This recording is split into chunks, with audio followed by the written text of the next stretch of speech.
आजचा कार्यक्रम हा गोदा ते नर्मदा हा कार्यक्रम आहे। पुण्यश्लोक अहिल्यादेवी होळकर ज्यांनी अखिल हिंदुस्थानामध्ये हिंदूंच्या देवस्थानाचं पुनरुज्जीवन केलं, घाटांचं पुनरुज्जीवन केलं। त्यांची 300वी शताब्दी चाललेली आहे। त्या शताब्दीच्या निमित्ताने महाराष्ट्र शासनाने आमच्या जलसंपदा विभागाच्या माध्यमातून एक अतिशय सुंदर असा हा कार्यक्रम या ठिकाणी गोदा ते नर्मदा अशा पद्धतीचा आयोजित केला आहे। या कार्यक्रमाच्या माध्यमातून एकीकडे आपलं जे काही आपल्या नद्यांचं महत्त्व आहे ते महत्त्व आपण विशद करणार आहोत। जलसंधारणाच्या संदर्भात आणि पाण्याच्या महत्त्वाच्या संदर्भात आपण त्या ठिकाणी लोकजागरण करणार आहोत आणि या संपूर्ण व्यवस्थेला आपल्या संस्कृतीमध्ये अध्यात्माशी जोडलं गेलेलं आहे। आपल्या पिढ्यानपिढ्या आपण निसर्गाची पूजा केलेली आहे, तोच भाव जागृत करण्याचा प्रयत्न या माध्यमातून केला जातो आहे। उद्धव ठाकरे यांनी आपली काल वर्षा निवासस्थानी भेट घेतली, अशा काही बातम्या येतात, आपल्याकडनं काय द्यायचं स्पष्टीकरण? असं आहे, उद्धव ठाकरेंना जर मला भेटायचं असेल किंवा आमची भेट व्हायची असेल तर ती लपून छपून करण्याची आवश्यकता नाहीये, ती ओपनली देखील केली जाऊ शकते। असे कुठलेच विषय आमच्यात नाहीत की जे आता लपवायची त्या ठिकाणी आवश्यकता आहे। अशा प्रकारची कुठलीही भेट घडलेली नाही। काही लोक जाणीवपूर्वक चुकीच्या पद्धतीनं खोट्या बातम्या देतात। या खोटारड्या हँडल्सवर त्या ठिकाणी नोटीस बजावली जाईल।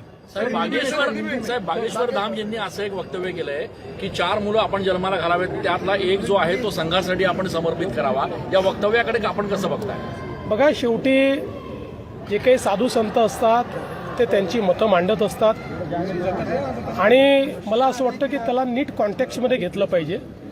मुळात त्यांचा म्हणण्याचा उद्देश असा होता की संघ एक अशी संघटना आहे की जिने हिंदू संस्कृतीला, सनातन संस्कृतीला त्या ठिकाणी जिवंत ठेवलं आहे, नवचैतन्य दिलं आहे। त्यामुळे आपल्या घरचा एक मुलगा हा त्या संघामध्ये असावा। त्यांनी विधान केलेलं आहे बागेश्वर धाम यांनी की शिवाजी महाराजांनी रामदास स्वामींची भेट घेतली, ती पगडी काढून ठेवली, अशा प्रकारचं विधान केलंय, त्यामुळे टीका होती। इतिहासामध्ये अशा प्रकारचा कुठलाच दाखला आपल्याला पाहायला मिळत नाही। मुळात आपल्याला माहिती आहे की जे काही महापुरुष असतात त्या महापुरुषांबद्दल अनेक लोककथा तयार होतात। वेगवेगळ्या राज्यांमध्ये वेगवेगळ्या प्रकारच्या लोककथा असतात। आपल्याला माहिती आहे रामायण आणि महाभारताच्या संदर्भातही अनेक लोककथा आहेत। त्या सगळ्याच इतिहासावर किंवा त्या ठिकाणी परिस्थितीवर अवलंबून अशा पद्धतीच्या त्या ठिकाणी तयार होत असतात किंवा झालेल्या आहेत।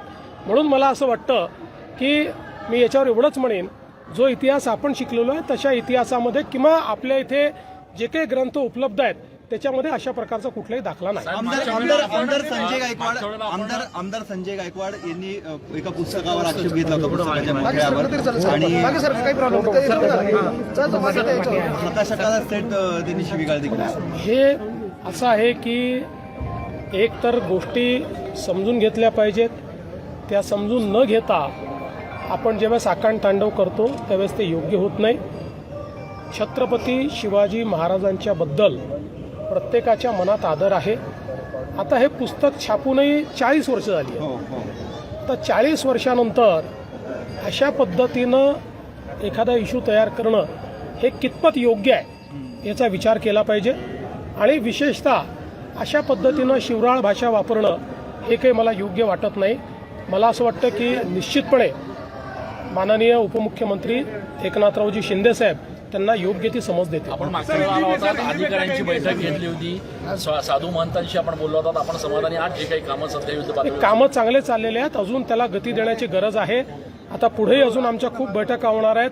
विशेषतः आता पुढच्या काळामध्ये लवकरच आम्ही आखाडा परिषदेसोबत आखाड्याचे जे आमचे सगळे इथले आखाडे आहेत त्याचे सगळे आमचे जे महंत आहेत त्यांच्यासोबत देखील एक बैठक घेणार आहोत। आत्तापर्यंत काम समाधानकारक आहे, पण एकूणच कालावधी पाहता त्याला अधिक गती कशी देता येईल हा आम्ही प्रयत्न करतो।